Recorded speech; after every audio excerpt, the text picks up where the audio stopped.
saudara Stephen Tong, Anda juga jangan menyalahkan kami yang cara ibadah kami seperti itu. Memang seperti itulah ibadah kami, khususnya karismatik.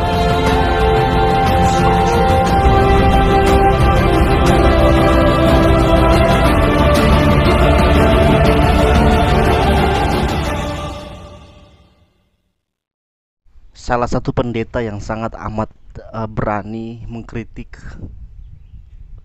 ajaran-ajaran di dalam karismatik ya, itu adalah pendeta Stephen Tong.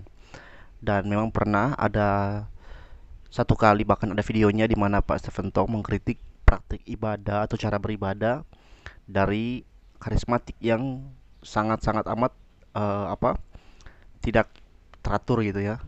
Nah, kemudian pendeta Risuli Lubis ya mengkritik Pak Stephen Tong dengan satu kalimat yang menurut saya sangat perlu ditanggapi agar agar kita semua bisa melihat lah bagaimana kualitas pemahaman pemikiran dari setiap orang ya gitu kan. Mari kita dengarkan tanggapan pendeta Risuli Lubis terhadap pendeta Stephen Tong. Stephen Tong tidak terbiasa melakukan hal itu. Jadi kita juga nggak katakan Pak Stephen Tong salah kalau Bapak tidak melakukan seperti apa yang kulakukan. Tetapi saudara Stephen Tong, Anda juga jangan menyalahkan kami yang cara ibadah kami seperti itu. Memang seperti itulah ibadah kami, khususnya karismatik.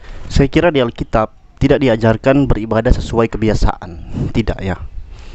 Orang Israel ketika dipanggil keluar dari Mesir, itu mereka tidak dibilang sama Musa seperti ini, kalian beribadah biasanya bagaimana? Oh iya, kalau begitu ibadah kalian seperti itu silakan buat cara kalian sendiri ya. Yang penting kalian biasa kan? Enggak.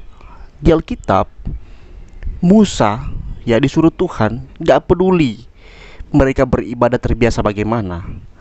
Tuhan yang menentukan bagaimana cara beribadah yang berkenan di hadapan Tuhan.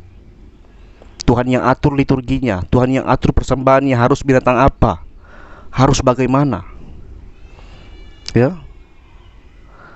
Jadi tidak ada persoalan tentang kebiasaan di sini, tapi tentang apa yang Tuhan kehendaki. Dan apa yang Tuhan kehendaki ada banyak sekali yang bertentangan dengan kebiasaan kita. Oke, kita lanjut. Ingat Pak Stephen Tong, sekarang kita hitung jumlah. Saya yakin karismatik lebih banyak daripada reform. Jadi hati-hati Bapak, hati-hati. Hitung jumlah, karismatik lebih banyak daripada reform. Di Alkitab dikatakan banyak yang terpanggil, sedikit yang terpilih.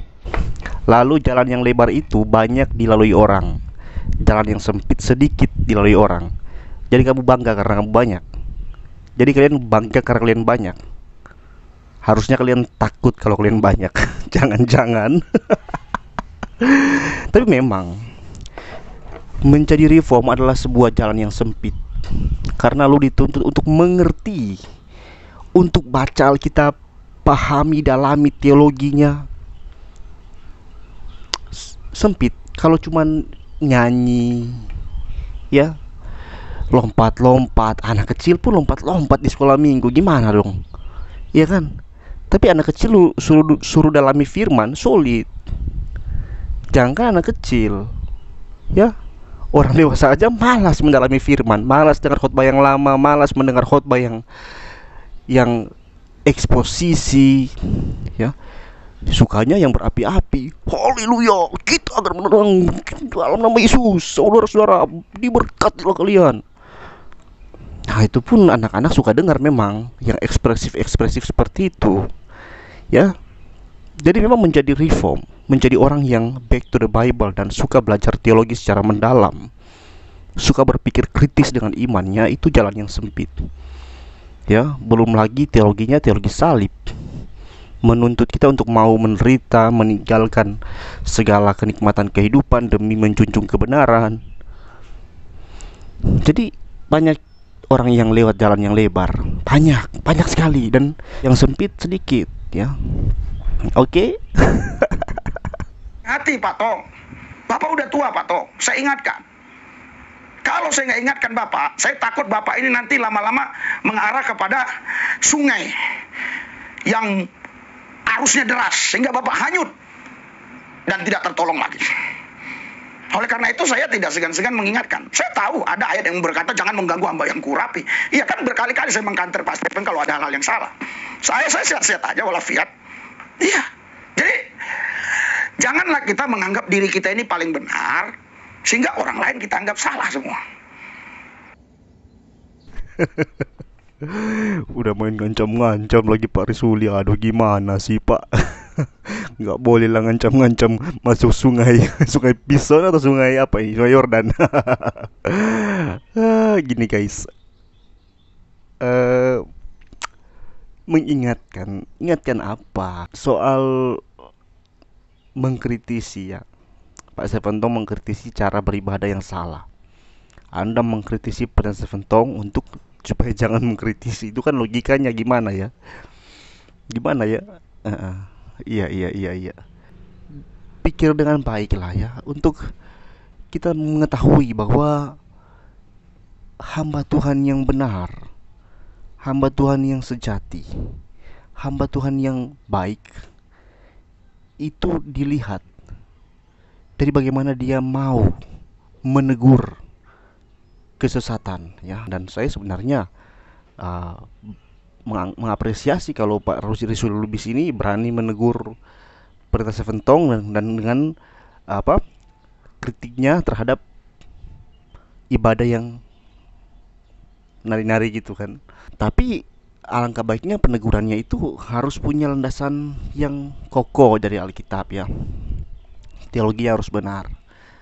Bukan hanya sekedar mencomot-comot ayat-ayat tertentu atau pasal tertentu lalu menjadikan itu dasar ya. Ada prinsip yang namanya tota scriptura ya. Lalu ada prinsip tentang konteks ya. Di video ini sebenarnya Pak Risuli Lubis memang mengkritisi ajaran Pak Seventong dengan membenarkan cara yang menari-nari seperti itu dengan menggunakan mazmur ya, dimana disuruh pakai gendang, pakai musik dan menari-nari. Beda ya. Dalam konteks-konteks bacaan-bacaan itu ada latar belakang perayaan, ada latar belakang latar belakang penulisan yang dimana mereka sedang merayakan sesuatu. Tapi kalau ibadah ritual dari orang Israel itu letaknya di bait suci atau di sinagog dengan liturgi yang sangat teratur, dengan sangat sopan. Bisa dipelajari sendiri kalau nggak percaya ya. Nah, jadi teman-teman, saudara, kita harus tahu bahwa Alkitab sudah jelas mengatakan ibadah haruslah dengan sopan dan teratur ya, tertata rapi dengan baik. Bukan teratur cuma dari caranya aja, tapi teologinya teratur juga gitu kan. Nah, saudara-saudara, sekian video tanggapan saya. Kiranya ini menjadi berkat untuk kita semua. Terima kasih sudah menonton. Shalom.